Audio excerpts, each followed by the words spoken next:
Bakıda içkili müştərini Nizami küçəsindən, yəni Targovo dediyimiz küçədən, yəni bu cür tanınan bir yerdən mikrorayon ərazisinə 700 manata aparan ayıq sürücü həbs edilib. Qaynar infonun xəbərinə görə Şakir adlı şəxs Nizami küçəsində yerləşən restoranların birində spirtli içki qəbul etdikdən sonra ayıq sürücü çağırıb. Sifarişə gələn o qədəmləri mübarək Orxan adlı ayıq sürücü isə müştərisini Nizami küçəsindən Nəsimi rayonu Asif Məhərrəmov küçəsinə aparıb. Zərərçəkmiş şəxs üzərində nağd pulu olmadığı və spirtli içkinin təsiri altında olduğu üçün telefonunu ayıq sürücüyə verib ki, bəs pulu al, özün öz kartına göndər. Ayıq sürücü də çox ayıq olub. Eləməyib tənbəllik, 7 manat əvəzinə öz kartına 700 manat göndərib.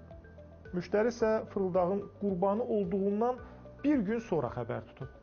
O, ayıq sürücü ilə əlaqə saxlayaraq pulu geri qaytarmasını tələb etsə də, sürücü pulu xərclədiyini bildirərək bundan imtina edib. Daha sonra iş gedib çıxıb məhkəməyə. Məhkəmə də Orxan adlı ayıq sürücünü 2 il 8 ay müddətinə azadlıqdan məhrum edib ki, bundan sonra kartdan karta pul atanda sıfırların sayında daha diqqətli olsun.